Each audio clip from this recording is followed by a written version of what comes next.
Hey salut! Aujourd'hui j'ai envie de te parler d'étiquette. Alors pas de l'étiquette du genre comment se comporter en haute société, ni des étiquettes que tu trouves sur tes bocaux, mais plutôt des étiquettes que toi tu portes.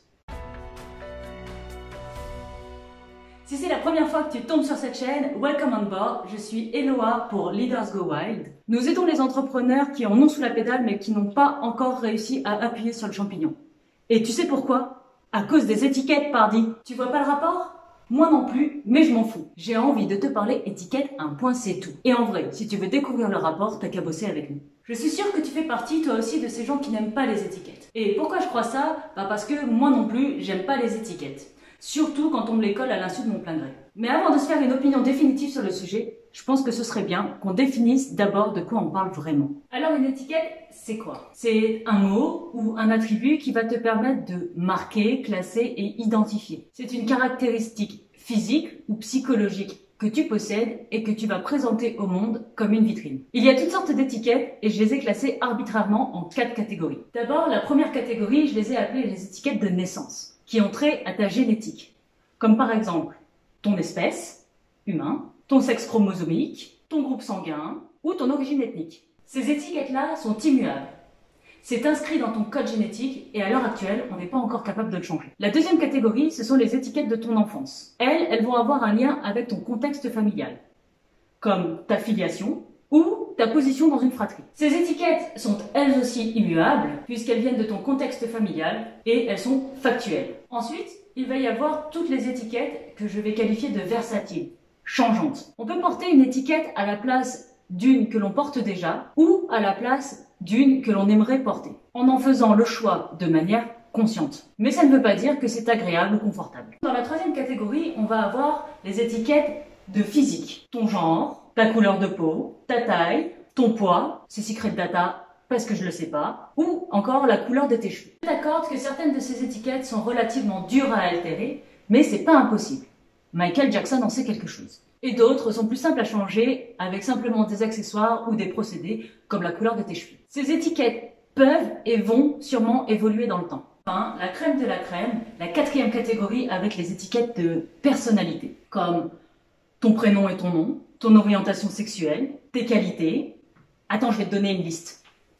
Parce qu'on est toujours nul pour trouver des qualités. Intelligente, minutieuse, astucieuse, belle, patiente, franche, à l'écoute, fidèle, accessible, analytique, ambitieuse, calme, charismatique, courageuse, combative, créative, curieuse, dynamique, efficace, flexible, honnête, indépendante, inventive, observatrice, ouverte d'esprit, passionnée, perfectionniste, réfléchie, travailleuse, volontaire, polyvalente, souriante. Aussi, tes défauts. Là aussi, j'ai préparé une liste. Arrogante, excentrique, feignante, voleuse, tricheuse, impulsive, colérique, anxieuse, autoritaire, bordélique, calculatrice, froide, distante, immature, imprudente, impatiente, influençable, instable, irresponsable, mégalomane, mythomane, foutiste, paresseuse, prétentieuse, rancunière, sournoise, susceptible, têtue. Ou tu pourrais avoir aussi les classifications psy, du type HP ou encore INTP. Après, il y a d'autres classifications plus ésotériques comme l'astrologie, scorpion, ascendant scorpion, s'il te plaît. Buffle, si on part du côté plus oriental. Ou encore 2-11, si on est en numérologie.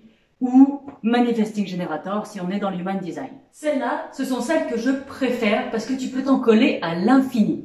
T'as juste à faire un nouveau test sur psychologie.com et bam, nouvelle étiquette sur toi. Et les gens qui t'entourent, ils peuvent aussi t'en coller dans le dos avec ou sans ton consentement. Aujourd'hui, on va s'intéresser plus particulièrement à ces étiquettes de personnalité. Parce que, comme toute bonne chose dans la vie, elles sont à double tranchant. Elles sont la clé pour ton évolution, mais aussi le chemin de ta perdition. Elles sont essentielles pour comprendre qui tu es, pourquoi tu agis d'une façon plutôt que d'une autre, et aussi pourquoi les gens réagissent de telle ou telle manière à ton contact. Elles vont permettre de te connaître, de mettre de la conscience sur tes comportements, tes actions, tes réactions. Et comme le dit Socrate, connais-toi toi-même et tu connaîtras l'univers et les dieux. Mais la limite, c'est justement qu'elles délimitent aussi ton ego. Autrement dit, toutes ces étiquettes vont créer une image de toi à laquelle tu vas t'identifier.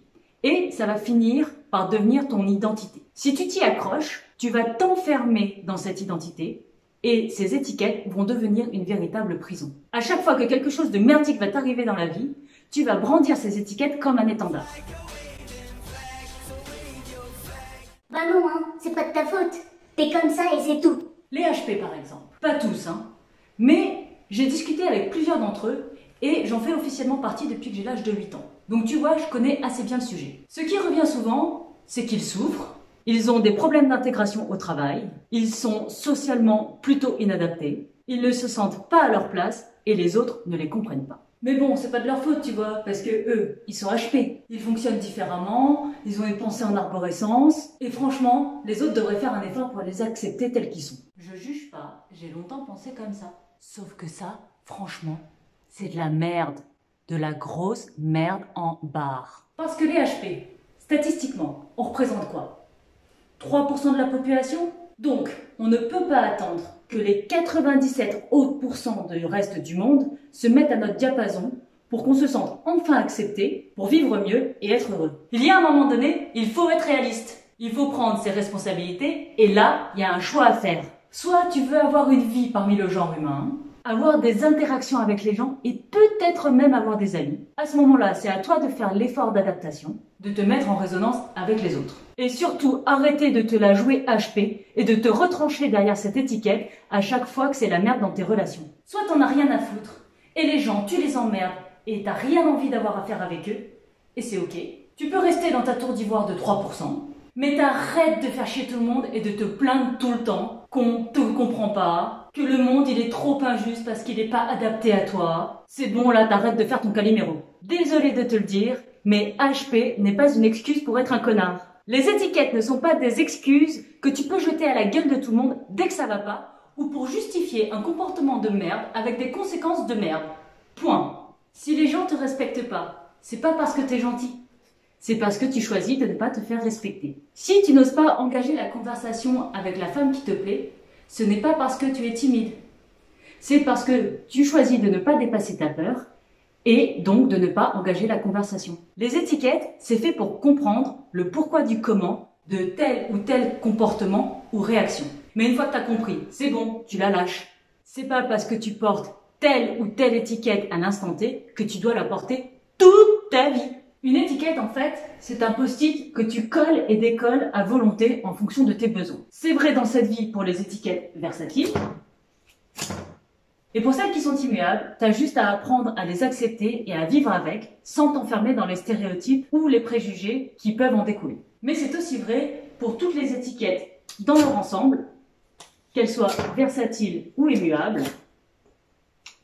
Si on considère l'existence dans sa totalité, et la roue des réincarnations.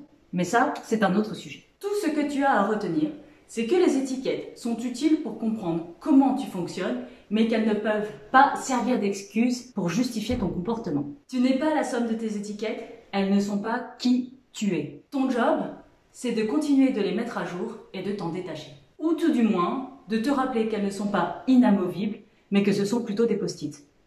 Et si tu as aimé cette vidéo, n'hésite pas à mettre un like et à t'abonner à la chaîne.